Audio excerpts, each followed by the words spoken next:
आनंद Sethia MP के fitness classes और कल्याणम योग केंद्र की तरफ से आप सभी का हार्दिक स्वागत करता हूं, अभिनंदन करता हूं।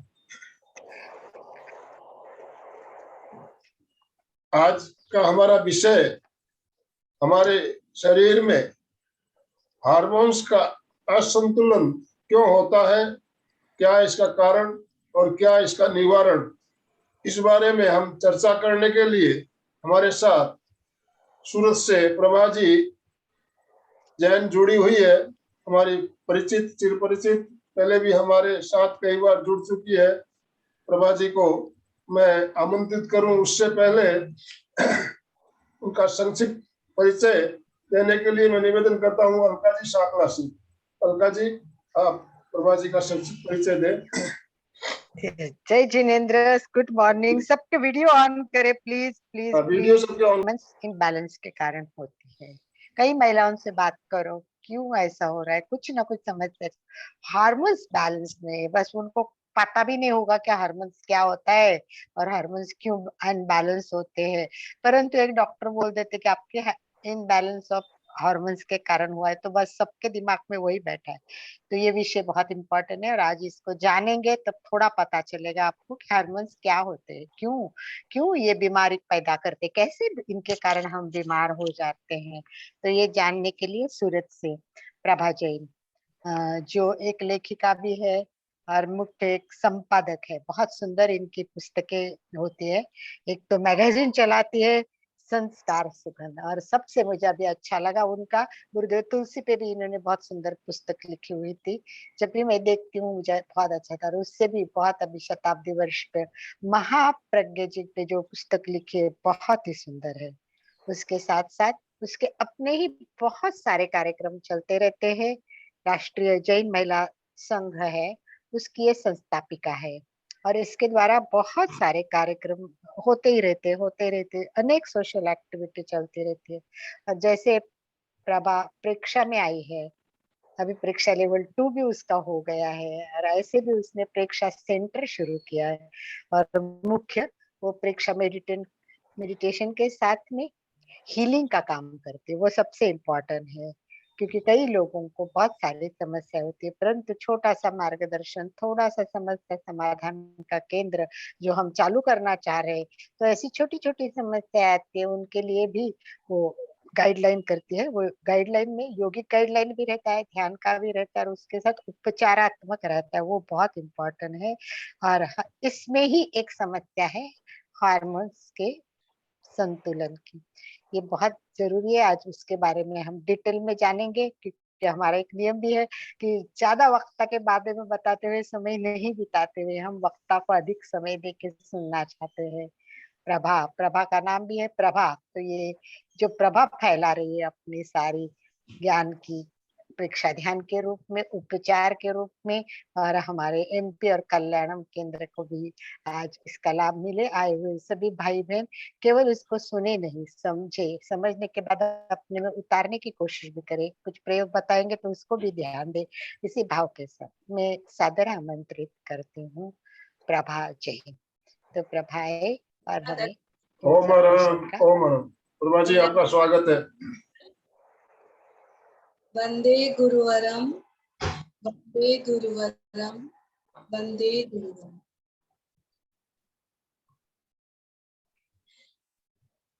हार्मोन क्या है?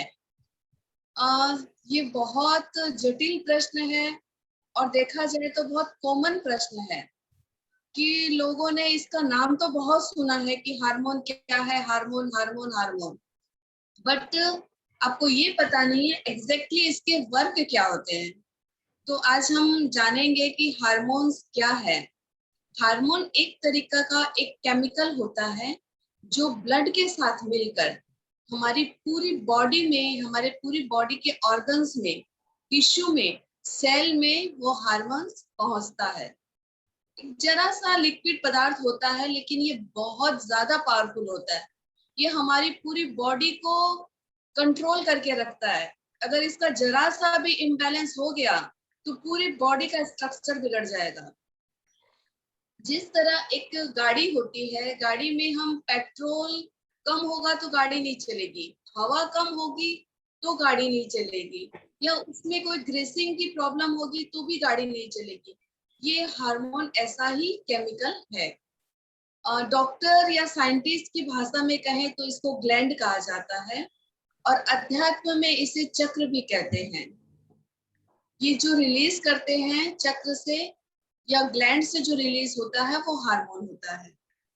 तो ये जो हार्मोन होता है ये क्या करता है कि हमारे बॉडी का जो इम्प्रूवमेंट है, बड़ा, छोटा, नाटा, मोटा, पतला, दुबला, इसको कंट्रोल करता है।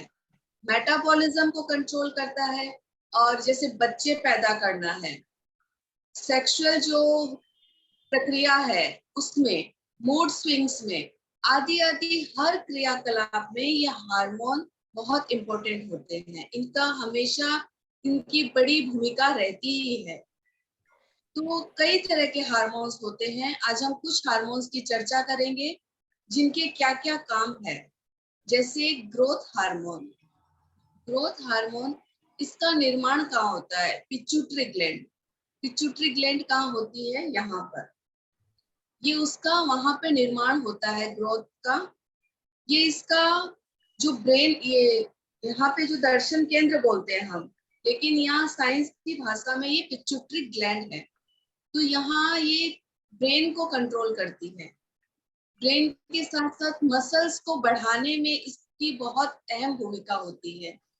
सेल का निर्माण ये करती है। जो सेल्स मर जाते हैं, पुनः जो सेल्स का निर्माण करा जाता है, उसमें इस पिट्यूटरी ग्लैंड के द्वारा जो कंट्रोल होती है ग्रोथ हार्मोन, उसका काम होता है। शरीर के विकास में ग्रोथ हार्मोन्स का काम होता है। मेटाबॉलिज्म को कंट्रोल ये करता है। आदि आदि कई कार्यों में ये ग्रोथ हार्मोन काम करता है। अगर ये बिगड़ गया, इसकी शक्ति कम हो गई, तो कई सारी प्रॉब्लम्स हो सकती है। जैसे मोटापा हो गया, कोई पतला रह जाता है, कोई नाटा रह जाता है, वो बढ़ता नहीं है। ये सारे ग्रोथ हार्मोन्स की वजह से होता है। दूसरा है थायरोक्सिन। और थायराइड का तो नाम आप सबने सुन ही रखा होगा कि थायराइड कहाँ होती है, ये भी सबको पता होगा। मैं फिर एक बार बता देती हूँ। थायराइड हमारे गले के मध्य भाग पे होती है। थायराइड और पैराथायराइड, थायराइड के पीछे पैराथायराइड होती है ग्लैंड। तो इसका क्या काम होता है? ये बोन और ब्रेन को कंट्रोल करता है। थायराइड थायरोक्सिन को रिलीज करता है। उसका जो हार्मोन होता है उसको थायरोक्सिन बोलते हैं। ये ब्रेन के विकास में बहुत महत्वपूर्ण होता है। उसके बाद में आता है इंसुलिन। इंसुलिन, आपको पता है, पेनक्रियास। बहुत लोगों को आपने देखा होगा कि बच्चे तो नहीं कह सकते, बहुत कम रेयर में है, लेकिन बड़ों को हमने कई बार इंसुलिन लेते हुए देखते हैं कि लेफ्ट साइड पे वो इंसुलिन लेते हैं। क्या कभी किसी के मन में आया है कि वो लेफ्ट साइड में इंसुलिन क्यों लेते हैं? वो इसलिए लेते हैं क्योंकि पेनक्रियास वहां पे होती है, लेफ्ट साइड पे पेनक्रियास होती है, तो वहां पर वो इंसुलिन लेते हैं। जो पेनक्रियास है इसको रिलीज करती है, इंसुलिन को पेनक्रियास रिलीज करती है। हमारे जो पेट के अंदर कार्बोहाइड्रेट बढ़ जाती है, कार्बोहाइड्रेट को ब्लड शुगर के रूप में कन्वर्ट करने का काम ये इंसुलिन करती है।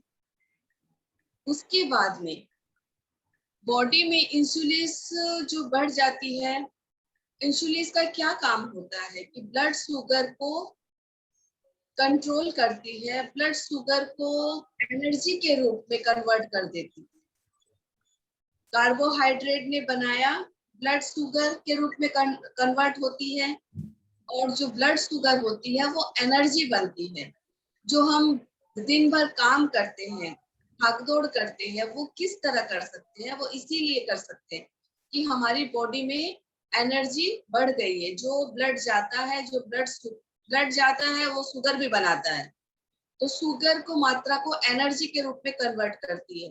जैसे हम जो खाते हैं उसकी भी इंसुलिन बनती है। वो शुगर बनती है उस चीज की, तो शुगर फिर एनर्जी के रूप में कन्वर्ट हो जाती है। लेकिन जब ये पैनक्रियाज में इश्यूज होते हैं, इंसुलिन हार्मोन्स में प्रॉब्लम होता है, तो शुगर की प्रॉब्लम होती है, लोगों को डायबिटीज हो जाता है, तो बॉडी के अंदर इंसुलिन बनना बंद हो जाता है। तब डॉक्टर इंसुलिन की इंजेक्शंस हमें प्रोवाइड करते हैं या डायबिटीज की मेडिसिन प्रोवाइड करते हैं, वो हम लेते हैं। वो कई लोगों को हमने लेते हुए देखा है। तो ये किस कारण से होता है, इसका भी एक बड़ा सेशन लिया जा सकता है।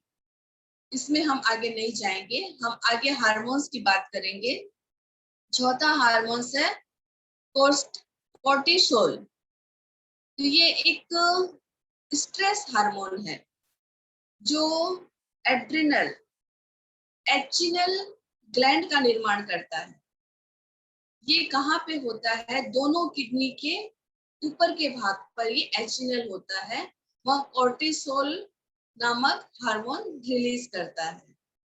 यह हार्मोन हमें बहुत सारी एनर्जी देता है, ये हमें स्वस्थ और फुर्तीला बनाता है। फुर्तीला और एनर्जेटिक बनाए रखने में बहुत ज्यादा मददगार होता है। कभी कभी होता है कि हम स्ट्रेस में होते हैं, तो ये हार्मोन रिलीज होता है और हमारे स्ट्रेस को कम करता है। हमारी बॉडी में ये जो ऑर्गन्स है वो अपने आप सारे कार्य कर सकते हैं, हमें उन्हें बताना नहीं पड़ता है। क्या आपने कभी लीवर को बताया? क्या आपने कभी किडनी को बताया? क्या आपने कभी हार्ट को बताया कि अभी मैं सो रहा हूँ, तुम अभी काम मत करना, तुम 1 घंटे बाद काम करना? नहीं, उनका जो कार्य है वो हमेशा टाइम टू टाइम कार्य होता है। जिस दिन उन्होंने अपना कार्य करना बंद किया, जिस दिन उन्होंने अपने काम में थोड़ी सी प्रॉब्लम क्रिएट की, उस दिन हमारे पूरी बॉडी का स्ट्रक्चर बिगड़ जाता है, हमारी पूरी दैनिक दिनचर्या खतरे में पड़ जाती है, हार्ट में ब्लॉकेज आ जाते हैं, कोलेस्ट्रॉल बढ़ जाता है, आदि आदि कई सारी प्रॉब्लम्स हमें हो जाती है। उसके बाद एक हार्मोन आता है एस्ट्रोजन। एस्ट्रोजन का क्या काम है? एस्ट्रोजन जो लेडीज में मंथली पीरियड्स होते हैं, बच्चा पैदा करने की जो सिचुएशंस होती है, जो शुक्राणु अंडाणु चाहिए होते हैं, सेक्सुअल जो प्रॉब्लम होती है, सेक्सुअल जो प्रक्रियाएं होती है, उसमें ये एस्ट्रोजन का कार्य होता है। मेनोपॉज की जो सिचुएशंस होती है, उसमें भी ये एस्ट्रोजन की मुख्य भूमिकाएं होती है। उसके बाद में आता है, ये एस्ट्रोजन सिर्फ लेडीज में ही पाया जाता है, ये हार्मोन, ये जेंट्स में नहीं होता है। फिर है टेस्टोस्टेरोन। ये हार्मोन जेंट्स में पाया जाता है, ये लेडीज में नहीं होता है। इस हार्मोन के द्वारा पुरुष में यौन विकास होता है, उसके डिंबाणु शुक्राणु बनते हैं, सेक्सुअल जो प्रक्रियाएं होती है वो इस हार्मोन्स के द्वारा होती है। जो मूड स्विंग्स होता है पुरुषों में, वो भी इस हार्मोन के द्वारा ही होता है। तो इस तरह हम देखते हैं कि इतने सारे हार्मोन्स हैं, और भी बहुत सारे हार्मोन हैं, जैसे एड्रिनल हो गया, गोनाड्स हो गए, आदि आदि। तो आज हम अगर हार्मोन्स की हम चर्चा करें तो अलग अलग सेशन लिया जा सकता है, लेकिन हम आज इस हार्मोन को ले रहे हैं कि लेडीज में जो प्रॉब्लम्स होती है उसको हम कैसे कंट्रोल कर सकते हैं, किससे बचा जा सकता है और ये क्यों होता है। तो हार्मोन्स इम्बैलेंस की जो कारण है, ऐसे देखा जाए तो बहुत सारे कारण हैं, लेकिन लेडीज के मुंह से, प्राय लेडीज के मुंह से ये सुनने को मिलता है कि वो लेडीज इशू से ग्रसित है। कोई 2 महीने से, कोई 5 महीने से, कोई 7 महीने से, कोई साल भर से। अभी मेरी 7-8 दिन पहले मेरी एक फ्रेंड आई थी, उसने कहा कि फ्रॉम लास्ट 8 ईयर्स से वो लेडीज इशू से परेशान है। इतनी ब्लीडिंग्स हो रही है, कंटिन्यूअस ब्लीडिंग। 8 साल किसको कहते हैं? इवन 2-2.5 साल से तो मैं भी परेशान रही। जब मैंने डॉक्टर को दिखाया तो डॉक्टर ने कहा कि इसकी कोई आवश्यकता नहीं है, आप यूट्रस रिमूव कर दीजिए। आप किसी भी डॉक्टर्स के पास जाएंगे, उनके पास इसका प्रॉपर कोई इलाज नहीं होता। या तो वो आपको 21 डेज का एक सॉल्यूशन पकड़ा देंगे, टैबलेट की आप डे रोज 21 दिन तक कंटिन्यूअस उस टैबलेट को लीजिए। वो हार्मोनिकल टैबलेट होता है जो भीतर जाकर आपके हार्मोन्स को बैलेंस करता है। बस 21 दिन तक आपको रोक के रखता है, फिर आप 5 दिन बंद कर दीजिए, उस समय पीरियड्स चालू हो जाएंगे और फिर वापस शुरू कर दीजिए। तो ये चीज हम लाइफ टाइम तो ले नहीं सकते, क्योंकि इसके और साइड इफेक्ट्स चालू हो जाएंगे। हार्मोन इनबैलेंस से दिन भर चिड़चिड़ापन, गुस्सा, तनाव, अवसाद और मूड स्विंग्स, कुछ अच्छा नहीं लगना, आदि आदि कार्यों से हम गुजरते हैं। ये प्रॉब्लम ऐसी है कि हम किसी को शेयर भी नहीं कर सकते, बाहर किसी को दिखाई भी नहीं देता, क्योंकि ना कहीं फ्रैक्चर हुआ है, ना कोई चोट लगी है, ना कहीं प्लास्टर बंधा है कि वो आपका हालचाल पूछे। ये ऐसी प्रॉब्लम है कि लेडीज खुद सफर करती है, जो सफर करती है वो समझती है। आफ्टर 30-35 की एज के बाद ये सिचुएशंस आनी शुरू हो जाती है, क्योंकि डॉक्टर के पास जब हम दोबारा जाते हैं कि डॉक्टर हम परेशान हो गए, क्या करें, कुछ हेल्प कीजिए, क्योंकि अब तो मैं इस तकलीफ से थक चुकी हूँ, क्योंकि मंदिर नहीं जा सकती। ऐसे से कई रीजंस होते हैं कि पीरियडिकल सिचुएशंस में लेडीज मंदिर नहीं जा सकती, पूजा पाठ नहीं कर सकती, मंत्र साधना नहीं कर सकती, कोई एक्स्ट्रा वर्कआउट भी नहीं कर सकती, एक्सरसाइज वगैरह कुछ नहीं कर सकती। कहीं बाहर आने जाने में भी उसको अनईजी फील होता है। किसी को हैवी ब्लीडिंग होती है तो वो वैसे नहीं जा सकती। थकान, चिड़चिड़ापन, दिन भर गुस्सा, मतलब किसी से बात नहीं करने की इच्छा, आदि आदि के माहौल से घर का माहौल खराब हो जाता है।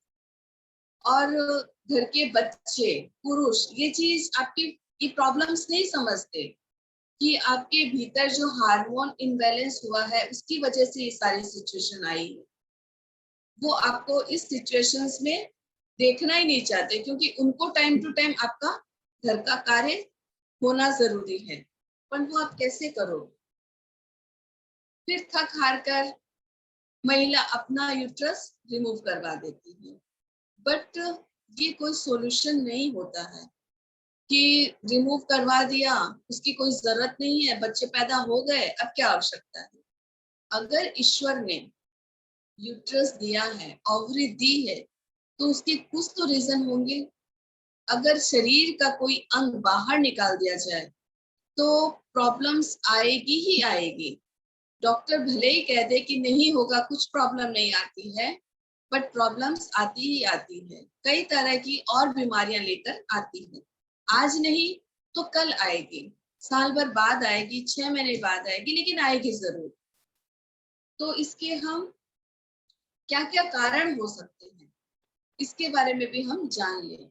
आजकल जो खान पान बिगड़ा है, हमारा खान पान शुद्ध नहीं है, हम जंक फूड ज्यादा लेने लग गए हैं, पैक्ड फूड ज्यादा लेने लग गए हैं, हम रॉ मटेरियल तो खा ही नहीं रहे, सलाद वगैरह हम खा ही नहीं रहे। तो हमारे बॉडी में प्रोटीन, विटामिन, मिनरल्स, कार्बोहाइड्रेट्स, इन सब की तो कमी हो जाएगी। तो जब चीजें कमी होगी तो फिर प्रॉब्लम्स क्रिएट होंगे।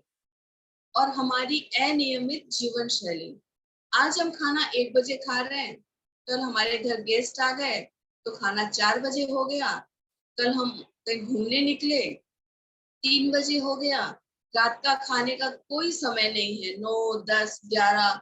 कुछ कुछ लोग तो ऐसे हैं जो आफ्टर 12 भी वो खाते रहते हैं, 2, 2:30, 3 बजे तक, क्योंकि उनको नींद नहीं आती, और नींद नहीं आती है तो भूख लगती है, तो वो कुछ ना कुछ चढ़ते रहते हैं।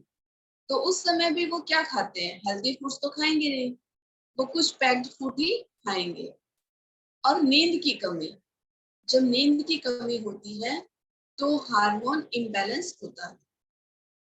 स्ट्रेस, अगर हमारे जीवन में किसी भी प्रकार का तनाव है, स्ट्रेस है, हम बहुत ज्यादा सोचते हैं, बहुत ज्यादा बोलते हैं, तो भी हार्मोन इम्बैलेंस होता है।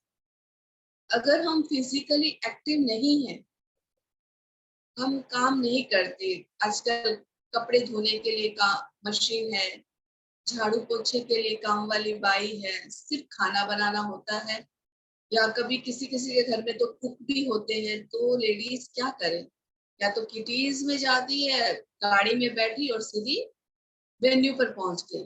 तो ऐसी स्थिति में वर्कआउट नहीं होता।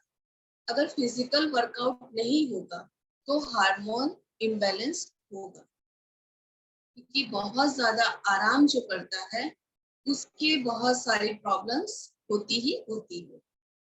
तो अब हम देखेंगे कि हार्मोन्स को कंट्रोल कैसे किया जाए। जो बिगड़ गया है, हमें पहले पता नहीं था कि इन इन कारणों से बिगड़ता है, असंतुलित होता है, तो हमने बिगाड़ दिया। लेकिन अगर बिगड़ गया है तो उसको संतुलित कैसे करें। सपोज अभी आपका मूड चिड़चिड़ा हो रहा है, आपके मेनोपॉज की सिचुएशंस है, या हैवी ब्लीडिंग हो रही है, कंटिन्यूस ब्लड फ्लो हो रहा है, तो आप क्या करोगे। उस समय आपको पता होना चाहिए कि हार्मोन इम्बैलेंस हुआ है, तो आप डार्क चॉकलेट यूज कीजिए। डार्क चॉकलेट में एक तरह का एंडोजिन हार्मोन होता है, उसको बढ़ाने का केमिकल होता है। ऐसे तत्व होते हैं डार्क चॉकलेट में जो लेडीज के मूड स्विंग को चेंज कर सकते हैं, बदलने में सहायक होते हैं। जब कभी चिड़चिड़ापन होता है, बहुत ज्यादा चिड़चिड़ापन होता है, आप एक दो पीस, ज्यादा नहीं, एक दो पीस आप डार्क चॉकलेट का लीजिए। उससे आपका डिप्रेशन, अवसाद, टेंशन, स्ट्रेस, मूड में घबराहट, बेचैनी जो होती है वो सब दूर हो जाएगी। ये तो हो गया टेम्परेरी इलाज, लेकिन इसको आप अपने लाइफ में यूज भी कर सकते हो। डार्क चॉकलेट को एक एक पीस, ज्यादा नहीं। अलसी के बीज यानी फ्लैक्स सीड जो होते हैं, उसमें भी ऐसे कुछ केमिकल्स होते हैं, फैटी एसिड होते हैं, ओमेगा 3 होता है, जिसके कारण वो आपके हार्मोन को बैलेंस बना के रखता है। पंपकिन के सीड,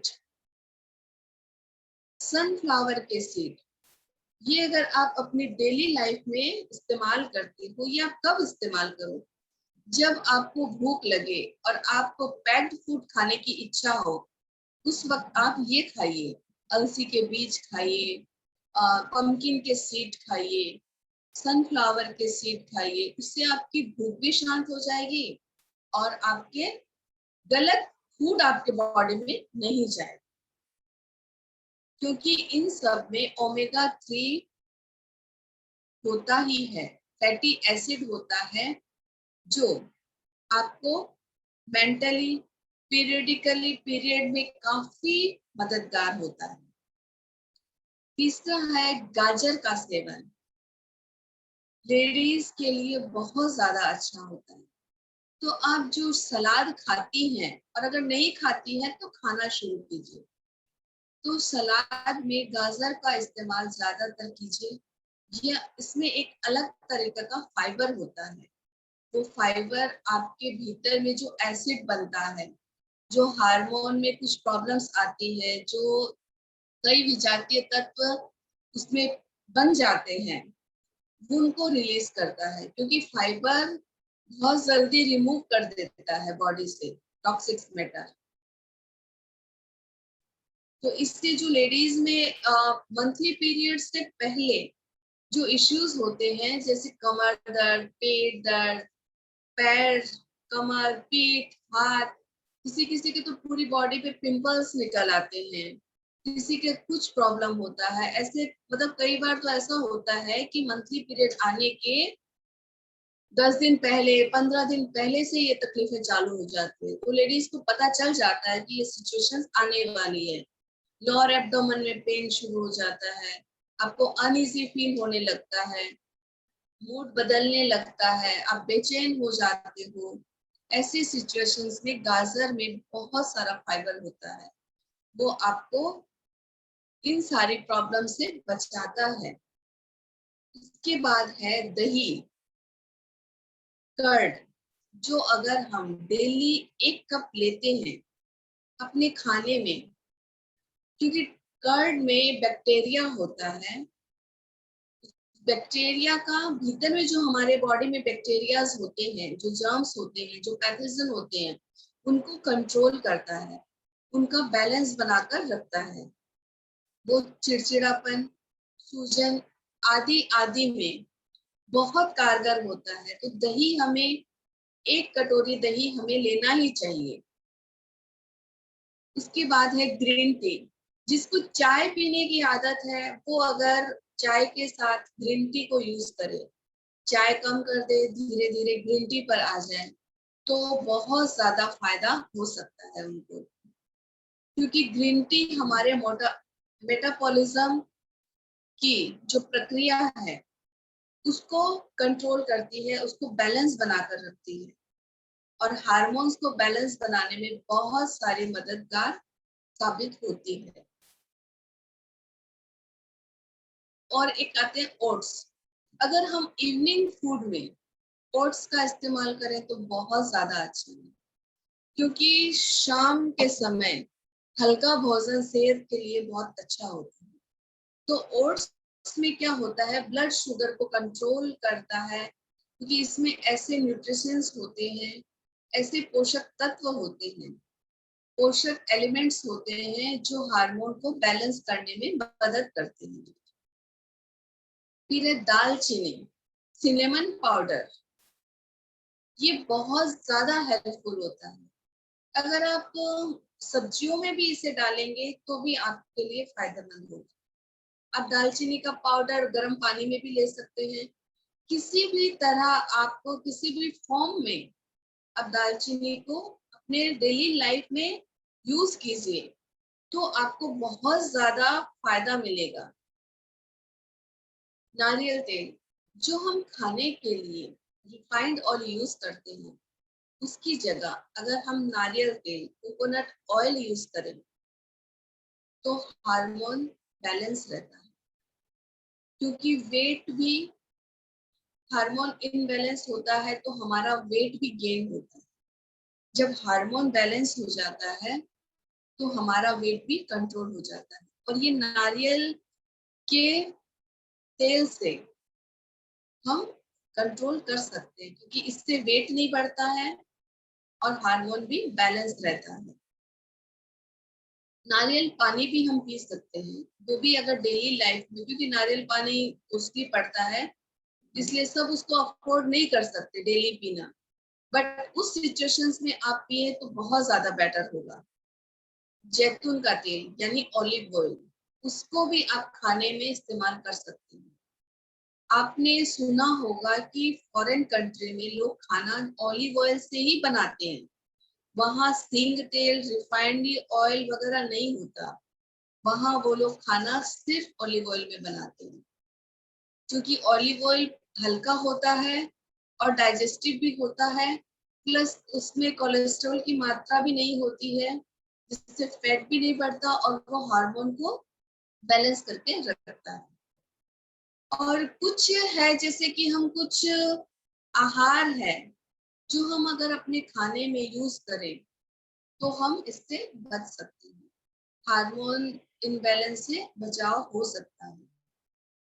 जैसे प्रोटीन, विटामिन, मिनरल्स, ये भरपूर मात्रा में आप लें। फाइबर पूरा लें। समय पर आहार करना, अगर हम टाइम टू टाइम सुबह 9 बजे से पहले नाश्ता किया, खाना 12 से 1 बजे तक कर लिया, उसके बाद में और शाम का खाना भी सूर्यास्त से पहले किया, तो हमारे भीतर की आधी गड़बड़ी तो ऐसे ही खत्म हो जाएगी। ताजा फल, फल के जूस मत लीजिए आप, उसके रॉ मटेरियल्स लीजिए, क्योंकि उसमें बहुत ज्यादा फाइबर होते हैं। और अगर आप जूस बना लेते हो तो वो एसिडिक फॉर्म में आ जाता है। तो जैसे अगर आप अनार ऐसे ही खाते हो तो वो बहुत ज्यादा फायदेमंद है आपके लिए, लेकिन अगर आपने अनार का जूस पी लिया तो वो आपके लिए घातक सिद्ध हो सकता है। घातक सिद्ध यानी कि आपको बहुत ज्यादा एसिडिटी की प्रॉब्लम हो सकती है, वॉमिटिंग भी हो सकती है। तो आप अनार का जूस अवॉइड कीजिए। बेहतर होगा कि आप सारे जूस अवॉइड कीजिए और रॉ मटेरियल में खाना शुरू कीजिए। नींद पूरी लें। एक इंसान को एक आफ्टर 30 की एज को 6 to 7 आवर्स नींद बहुत जरूरी है। तो नींद तो आपको पूरी लेनी ही चाहिए। समय पर सोएं। अगर आप रात को 10 बजे तक सो जाएंगे तो सुबह आपकी नींद आराम से 5-6 बजे तक खुल सकती है और खुल ही जाती है। एक्सरसाइज भी आप प्रॉपर कीजिए, कुछ प्राणायाम कीजिए और अश्वगंधा अश्वगंधा का चूर्ण अगर आप 2-2 चम्मच दिन में लेते हो, 2-2 ग्राम ले सकते हो आप, तो आपके लिए बहुत अच्छा होगा। ये आपको बहुत सारी प्रॉब्लम से, भीतर की प्रॉब्लम से बचाएगा। दालचीनी मैंने पहले कहा ही था कि दालचीनी को तो आप इस्तेमाल कीजिए ही कीजिए। गिलोय और अनार का सेवन, मौसम्बी का सेवन, अनारस का सेवन, खट्टे फ्रूट्स आप थोड़े ज्यादा लीजिए। मीठे फ्रूट्स को अवॉइड कीजिए, खट्टे फ्रूट्स को, या आप सीजनल फ्रूट्स लिया जा सकता है। तो इसके हम कुछ एक्सरसाइज नहीं, आज हम प्राणायाम ही करते हैं, क्योंकि ऐसी प्रॉब्लम्स में हम सिर्फ योगिक क्रियाएं कर सकते हैं, हैवी एक्सरसाइज नहीं करना चाहिए। पेट वाली एक्सरसाइज लेडीज को नहीं करनी चाहिए।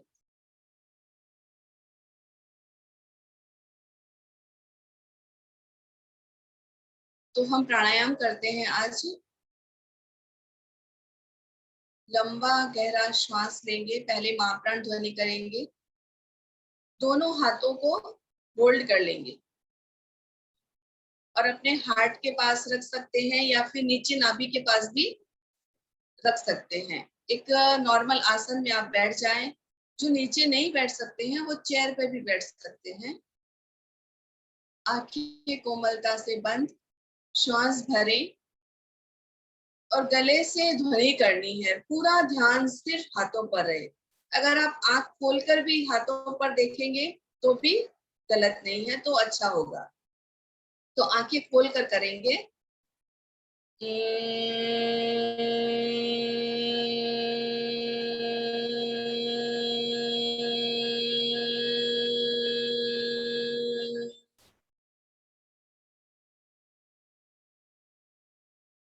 पुनः एक बार श्वास भरें, भरें, पूरा श्वास भर लें।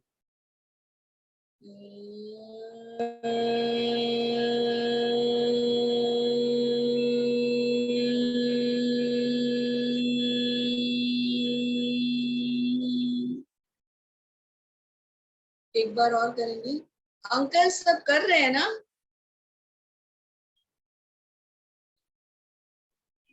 इनके वीडियो चालू है, मैं देख रहा हूँ, कर रहे हैं।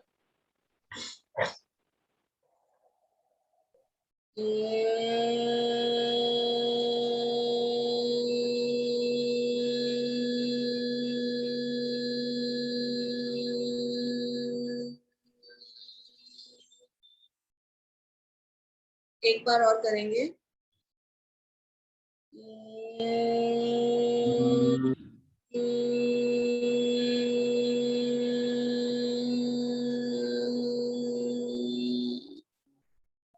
रिलैक्स। आपको क्या फील हुआ? आपके हाथों में एनर्जी फील हुई? आपके पीठ के भाग में एनर्जी फील हुई? आप चैट बॉक्स में लिखिए तो पता चलेगा आपको क्या क्या फील हुआ। ओके, फिर हम इस सिचुएशंस में हम अनुलोम विलोम भी कर सकते हैं। लेफ्ट नोज से श्वास लेना है, होल्ड करना है, फिर राइट से श्वास छोड़ना है।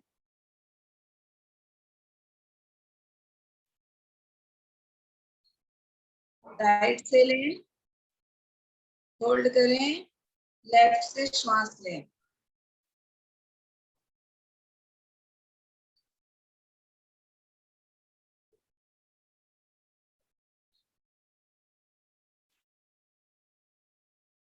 लेफ्ट से श्वास भरें, होल्ड करें,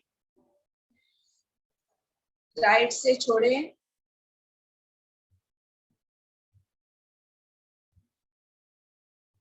राइट से श्वास लें, होल्ड करें, लेफ्ट से छोड़ें,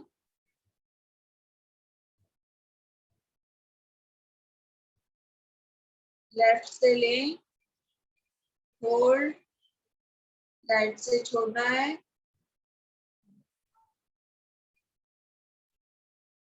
लेफ्ट से लिया, होल्ड, राइट से छोड़ा। इस तरह आप 10 से 15 मिनट अनुलोम विलोम कीजिए। इस सिचुएशंस में हम थोड़ा मेडिटेशन कर ले अंकल। जी हाँ, तो मेडिटेशन हाँ, एक मिनट, एक दो, मैं पहले जिज्ञासा, एक ध्यान से पहले हैप्पी हार्मोन्स के बारे में भी हमने सुना है, तो ये हैप्पी हार्मोन्स क्या होता है और इसका निर्माण कहाँ होता है, इसके बारे में कुछ चर्चा कर सकते हैं? हैप्पी हार्मोन्स जब हम रिलैक्स हो जाते हैं, हमारी पूरी बॉडी रिलैक्स हो जाती है, तो ब्रेन में उसका निर्माण होता है। तो डॉक्टर जैसे हम पेन किलर देते हैं ना हमें, तो वो क्या होता है कि हमारे दर्द को कम करता है और वो हैप्पी हार्मोन्स रिलीज कर देता है ताकि हमको दर्द का अनुभव नहीं होता। लेकिन पेन किलर लेने से ज्यादा अगर हम मेडिटेशन करें, प्राणायाम करें, महाप्राण ध्वनि को अपनी लाइफस्टाइल में ज्यादा इस्तेमाल करें, तो हैप्पी हार्मोन्स हमारे भीतर में पैदा होता रहता है। तो हमें हर समय, चाहे कैसी भी परिस्थिति हो, हम हमेशा खुश ही नजर आएंगे। जी, बहुत सुंदर। अभी सवाल जवाब ले लें, किसी के और क्वेश्चंस है तो? हाँ, ले सकते हैं। अभी कोरोना काल में कोविड से इफेक्ट होने के बाद में हार्मोन इम्बैलेंस की प्रॉब्लम ज्यादा हो रही है क्या? जी जो कोरोना से हाँ, जो गुजर चुके हैं, उनके सुनने में आ रहा है उनको हेयर फॉल ज्यादा हो रहा है या और कोई प्रॉब्लम हो रही है, तो ये सब हार्मोन इम्बैलेंस के कारण ही होता है क्या? सारे हार्मोनिकल प्रॉब्लम से ही होता है, क्योंकि उनका इम्यून सिस्टम कमजोर हो जाता है और सारे जो ग्लैंड्स होते हैं उन पे बहुत ज्यादा लोड पड़ जाता है दवाइयों का, इंजेक्शन का, तो उनके साइड इफेक्ट तो होने ही होने हैं जी उसकी वजह से। एक क्वेश्चन चैट बॉक्स में मैंने पढ़ा, पीरियड में यूरिन इन्फेक्शन होता है। अगर आप वहां सफाई नहीं करोगे अपने वजाइना की, तो यूरिन इन्फेक्शन होना ही है। क्योंकि जो ब्लड निकलता है, जो ये खराब ब्लड होता है, इसमें तो कई सारे बैक्टीरियाज होते हैं। अगर प्रॉपर सफाई नहीं होती है तो ये सारे प्रॉब्लम्स होते हैं। तो जरूरी है कि वहां पर डेली की सफाई होनी चाहिए, चाहे आप पीरियड में हो या ना हो। आप वी वॉश का यूज कर सकते हो। हेयर फॉल और हेयर ग्रोथ के बारे में जरूर, हेयर इसका तो फॉल। एक अलग ही सेशन लिया जा सकता है। हेयर फॉल और हेयर ग्रोथ एक बहुत बड़ा टॉपिक है। जी, ये शॉर्ट टाइम में फिर भी आप जो भी शॉर्ट में बताना चाहे जरूर बताएं। हेयर फॉल है ना, कुछ कारणों से होता है। अगर आपको कॉन्स्टिपेशन की प्रॉब्लम होता है तो हेयर फॉल होगा।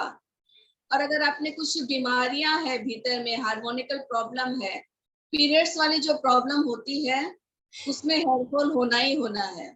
तो ऐसी सिचुएशन में अगर हार्मोन बैलेंस हो गया तो आपकी ये सारी प्रॉब्लम्स भी सॉल्व हो जाएगी। और एक बात बताती हूँ मैं, हैप्पी हॉर्मोन्स के बारे में पूछा था आनंद भाई जी ने। जी आनंद भाई जी, आपको याद होगा तो पहले मैंने एक क्लास में ये बताया हुआ था। जी लगभग इसके 4 नाम है। एक तो है डोपामाइन।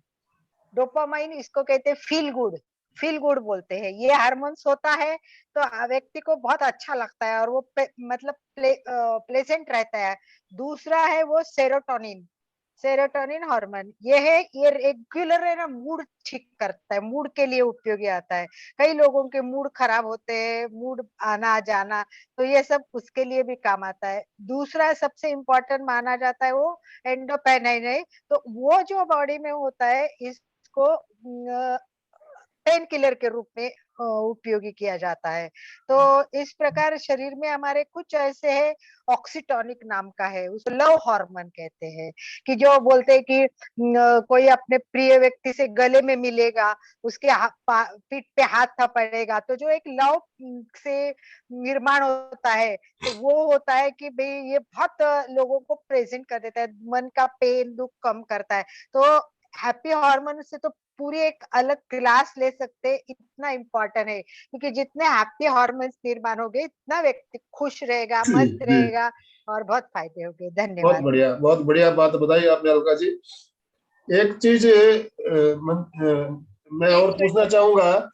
आजकल क्या है कि आपने बताया अभी 30 साल के बाद कम से कम 8 7 8 घंटा नींद जरूरी है, तो बहनें रात को नींद पूरी नहीं कर पाती है तो दोपहर को सोती है, तो दोपहर को सोना क्या उचित है क्या?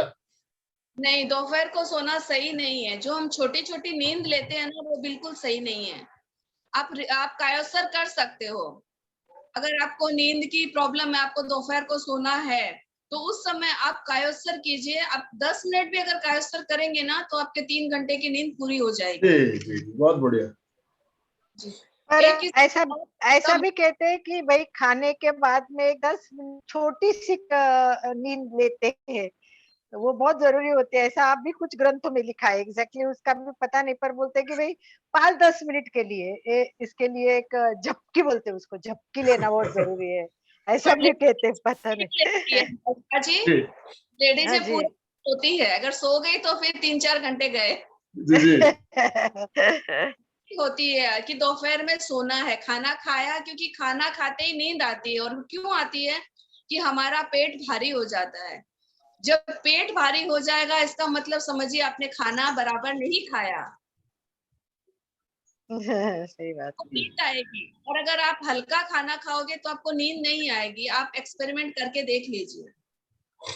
बहुत सुंदर। अभी और कोई किसी की जिज्ञासा हो, पहले जिज्ञासा ले ले फिर ध्यान करें। करके पूछ लीजिए ना। चैट बॉक्स में आया था, मैं देख नहीं पा रही हूँ, किसी का आया तो था। मैं एक बार सबके अनम्यूट ऑप्शन दे रहा हूँ।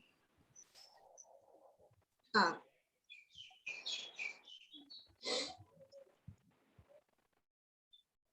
जिसको भी कुछ पूछना हो अपने आप को अनम्यूट कर सकते हैं। जय जिनेन। हाँ, नाम बताइए और अपने शहर का नाम जरूर बताइए। मैं अनुजा शाह, मैं पुणे से हूँ। मैम, क्या हम अपना ग्रुप बना सकते हैं? जरूर। ओके। मेरा तो चलता है मैम, कल्पवृक्ष हीलिंग पैराडाइज से चल रहा है। तो आनंद जी को मैं भेज दूंगी, तो वो कर देंगे, आपको लिंक भेज देंगे। Okay okay. किसी ने कुछ सीड के बारे में लिखा है, आपको बोल दीजिए ना, एक्चुअली चैट बॉक्स में पढ़ नहीं पा रहे। जी मैं सरिता दुबल गुवाहाटी से बोल रही हूँ। हाँ जी। आपने जो सिस्मन सीड और ये सब सीड बताए थे ना, तो उसका जो क्वांटिटी कितना होना चाहिए? 1 चम्मच या आधा चम्मच? हाँ, 1-2 चम्मच आप खा सकते हो। आप एक एक चबा कर खाएंगे ना, तो बहुत ज्यादा क्वांटिटी में नहीं खा पाएंगे। और बहुत ज्यादा क्वांटिटी में खाना भी नहीं चाहिए, बस थोड़ा थोड़ा आप लीजिए, एक एक चम्मच आप ले सकते हो। तो इनको क्या हेल्दी डाइट के रूप में सुबह ब्रेकफास्ट में ले सकते हैं, सब मिक्स करके? सुबह नहीं, ऐसे ले सकते हैं, बट खाने का क्या है कि सुबह आप, जैसे अगर आप हैवी खाना खाते हो, हैवी नाश्ता है आपका, तो आप सूजी के चिल्ले खाइए, दलिया खा लीजिए, ओट्स खा लीजिए, वो आप ले सकते हो। या आप फ्रूट्स ले सकते हो सुबह।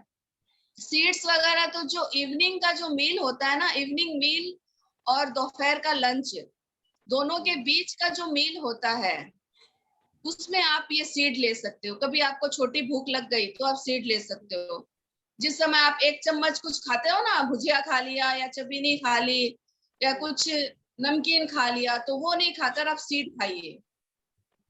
ये सीड्स का आप लोग है ना, जो हम मुखवास बनाते हैं, मैं वो मुखवास बनाती हूँ, तो मुखवास में ये सारे सीड्स प्लस अलसी प्लस तिल प्लस खसखस, ऐसी बहुत सारी उपयोगी चीजें। और खाने के बाद अगर किसी को लगता है कि मैं कुछ खाऊं तो बहुत अच्छा लगेगा, मुखवास, तो ये मुखवास होता है, इसमें मल्टी चीजें हैं, उसका मतलब बहुत जानना जरूरी है। और ये हेल्थ के लिए, और जैसे प्रभा ने बताया सीड्स, इसमें एक ऑनलाइन भी एक मिक्स सीड का पैकेट मिलता है, उसमें सब प्रकार के सीड्स आपको अलग अलग ढूंढने नहीं पड़ेंगे, उसका पूरा एकत्र पैकेट आ जाता है, तो वही मंगवा लेना और फिर मुखवास में डालना, तो वो बहुत उपयोगी रहेगा।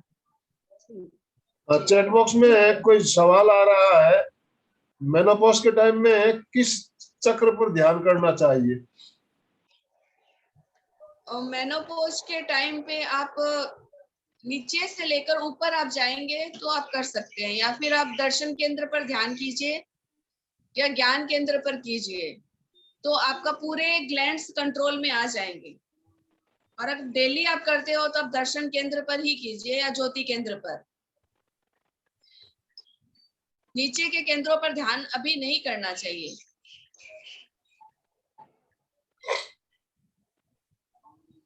और भी किसी भी कोई जिज्ञासा हो, नहीं तो फिर अभी हम 10 मिनट समय है हमारे पास, हम मेडिटेशन के लिए चलेंगे।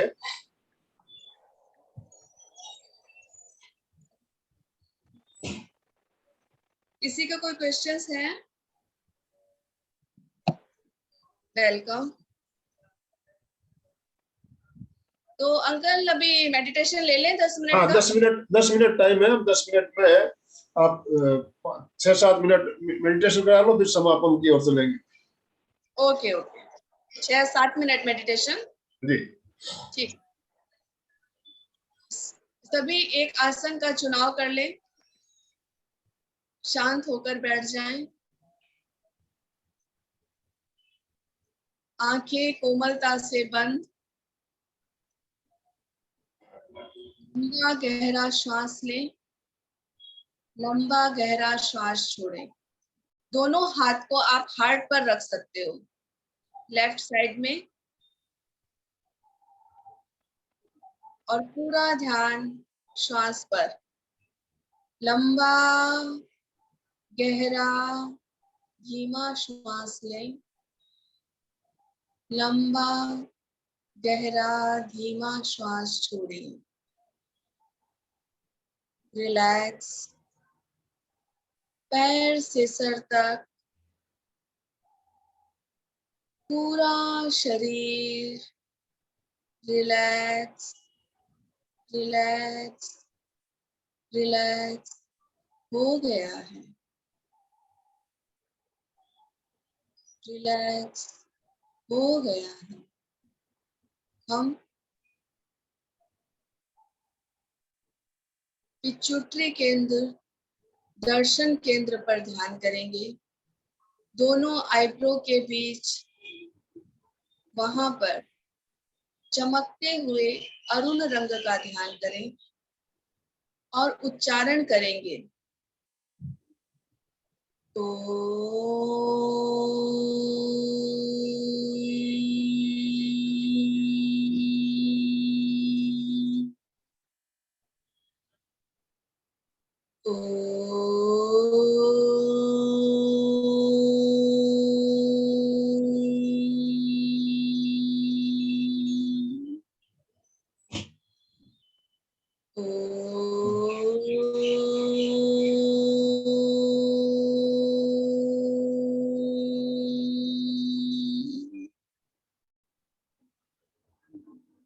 जो ओम का उच्चारण किया, उसके वाइब्रेशंस को फील करें, अनुभव करें। एक वाइब्रेशन दर्शन केंद्र पर, दूसरा वाइब्रेशन आपके हार्ट पर, हार्ट से पीछे भीतर रीढ़ की हड्डी तक पहुंच रहा है। वहां होने वाली कंपन प्रकंपन को पकड़ने की कोशिश करें।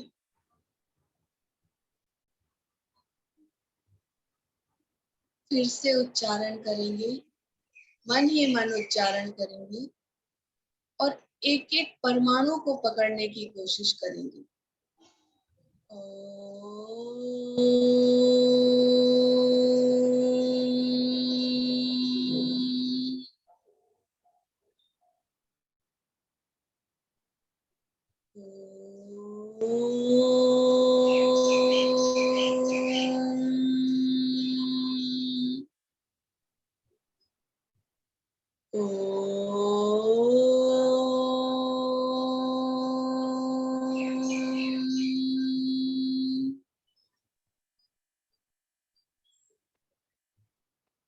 पूरा ध्यान ओम से निकलने वाले एक एक वाइब्रेशंस को पकड़ो।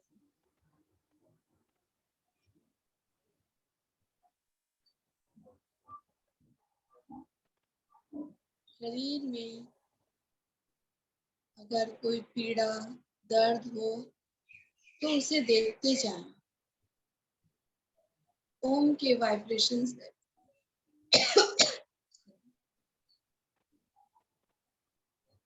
वो ठीक हो रहा है।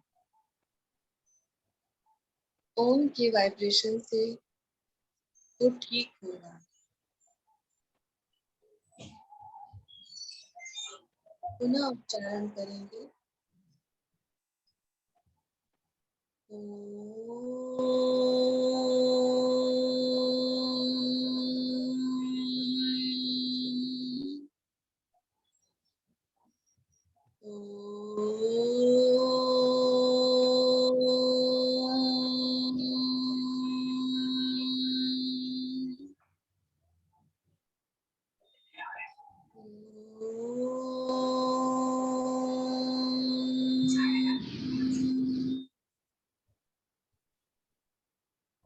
शांत, पूरा मन शांत, पूरा ध्यान केवल वाइब्रेशंस पर।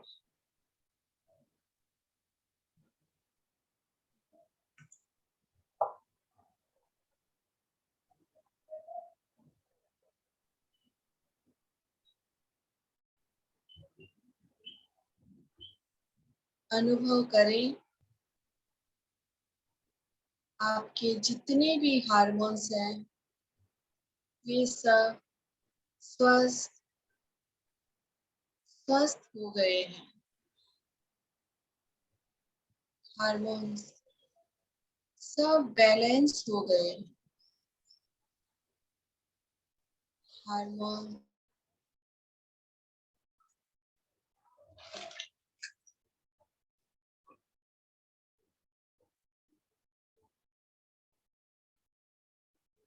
सारे हार्मोन्स अच्छी तरह कार्य कर रहे हैं। मेरे शरीर में जितने भी हार्मोन्स हैं वे सब अपना कार्य नियमित कर रहे हैं।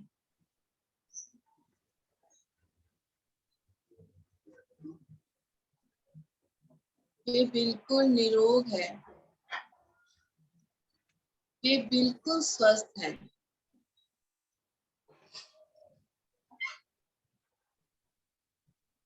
फील करें कि आप बिल्कुल तंदुरुस्त हो गए हो। आप बिल्कुल तंदुरुस्त हो गए हो। आपके शरीर में कोई भी गड़बड़ी हो ही नहीं सकती। सारी गड़बड़ी दूर, बहुत दूर चली गई है।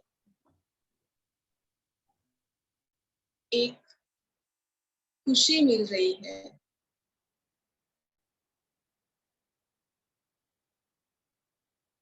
दो तीन गहरा लंबा श्वास लें और पुनः शरीर को जागृत करें। ओम ओम ओम ओम शांति।